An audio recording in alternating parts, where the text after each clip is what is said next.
est un vaste sujet. Je pense que quasiment tous les êtres humains la ressentent. Certes, il y a les peurs qui sont dues aux événements imprévus ou bien concrets. Et puis il y a les peurs qui sont au plus profond de nous-mêmes. Chacun a ses peurs. La peur de la maladie, la peur de manquer d'argent, de ne pas être aimé, peur pour les êtres que l'on aime, peur de perdre son travail. Les sujets de peur sont très nombreux. Que faire devant cette peur? Parce que cette peur attire les événements, les êtres, toutes les circonstances de notre vie qui vont les alimenter. Céder à la peur, c'est céder à s'attirer des problèmes et des difficultés. Oui, mais comment faire pour ne plus avoir peur? Je me souviens, j'avais une vingtaine d'années, dans un livre d'un spiritualiste, il était écrit que la seule chose dont on pouvait avoir peur, dont on devait avoir peur, c'était la peur. Certes, cela est vrai, car toute difficulté apparente dans la vie, si elle est traversée sans peur, dans la sécurité, en la présence, quel que soit le nom qu'on lui donne, cette période difficile sera traversée plus facilement et sereinement. Alors se libérer des peurs, les laisser partir, même celles qui sont enfoncées au plus profond de notre inconscient, qui viennent de notre enfance et peut-être même d'une vie antérieure.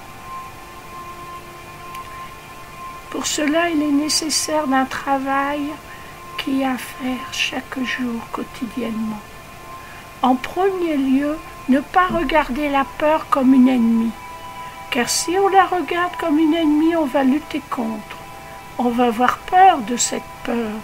On va la grandir par la conscience que l'on aura de croire que c'est une ennemie. Ce n'est pas une ennemie, la peur. La peur, c'est comme une amie qui nous dit « Regarde, là tu n'es pas sur la bonne longueur d'onde, là tu ne penses pas juste, là tu crois en des pouvoirs extérieurs à la puissance. » Se libérer des peurs, c'est savoir entrer dans la vie pleinement. Ne plus craindre l'action, ne plus craindre demain, ne plus craindre l'autre, ni l'événement imprévu. Cela est possible, peu à peu, par un travail spirituel ou même psychologique, pour ceux qui n'ont pas l'ouverture spirituelle, on peut se libérer un petit peu à la fois de la peur. Le plus important pour le spiritualiste, c'est de se placer dans la conscience de la toute-puissance. En effet, tant que l'on se base sur uniquement ce qui est matériel, on pourra toujours craindre quelque chose d'autre, l'imprévu. Notre mental a très peur de l'imprévu. L'imprévu, c'est quelque chose qu'il ne peut pas gérer.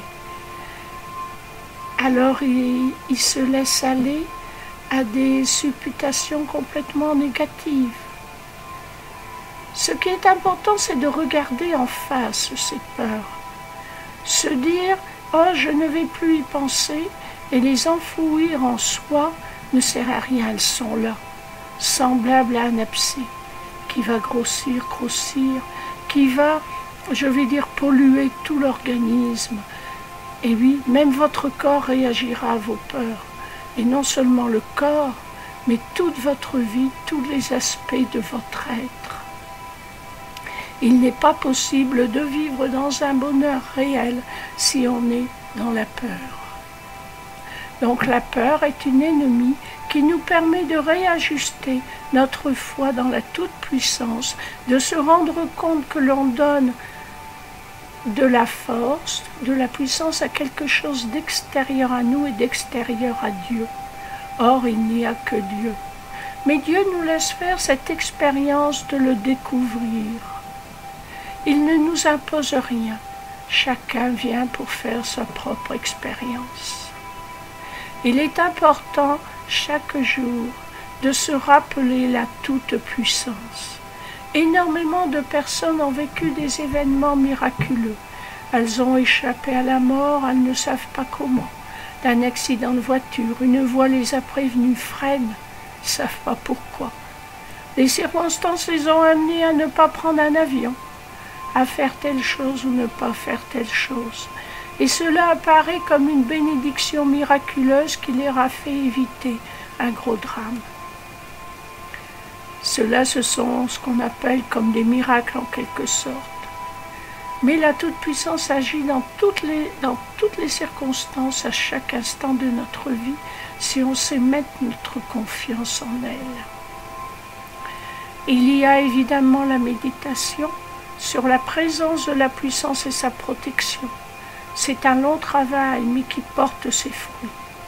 Il y a le 21e psaume, non 23e, excusez-moi. Le 23e psaume, l'Éternel est mon berger, qui est vraiment le psaume idéal pour se placer dans la conscience de la protection divine. Examinons seulement le début de ce psaume. L'Éternel est mon berger, je ne manquerai de rien. Il me fait reposer dans de verts pâturages. Un berger guide son troupeau. Son troupeau de brebis, qu'est-ce qu'il désire le plus pour être heureux? Il a besoin d'herbes bien grasses pour se nourrir, d'un temps clément et d'être protégé des dangers. Il me fait reposer dans de verts pâturages. Essayez de ressentir cela. Vous êtes guidé dans votre vie là où il n'y a pas de manque. Tout vous vient au moment où vous en avez besoin. Vous avez tout ce dont il vous faut. Imaginez, ressentez ce sentiment de soulagement, de bonheur, de savoir que tout est là au moment où on en a besoin. Le manque ne peut pas être là.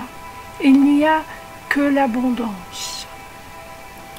Il me dirige près des eaux tranquilles.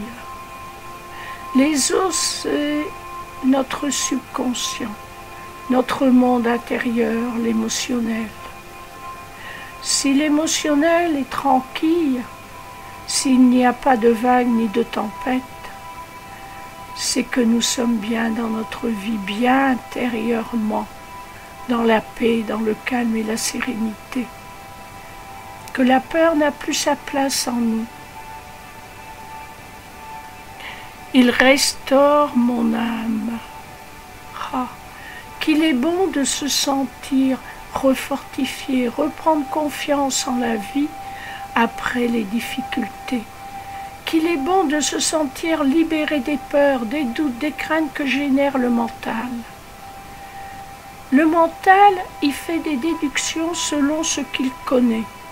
Et ce qu'il connaît est de l'ordre de l'imité, du fini. C'est de l'ordre de tout ce qu'il a pu enregistrer depuis votre naissance. Il n'a que des données concrètes. Pour prévoir l'avenir, il fait des déductions de ce qu'il connaît de la vie à travers les informations qu'il a eues depuis votre naissance, à travers les vôtres, ce que vous avez entendu, ce que vous avez vu. Et forcément, ces déductions ne correspondent pas à ce qui peut réellement arriver. N'écoutez pas votre mental, mais ne luttez pas contre. Lorsque votre imagination vient vous amener à penser à des peurs, des doutes, des craintes, de tout ce qui peut arriver de négatif, ne luttez pas, car vous l'alimenterez et l'attirerez encore plus, mais détournez-en l'attention, non pas pour le refouler en vous, mais pour vous sécuriser. À chacun de se répéter les petites phrases qui lui conviennent.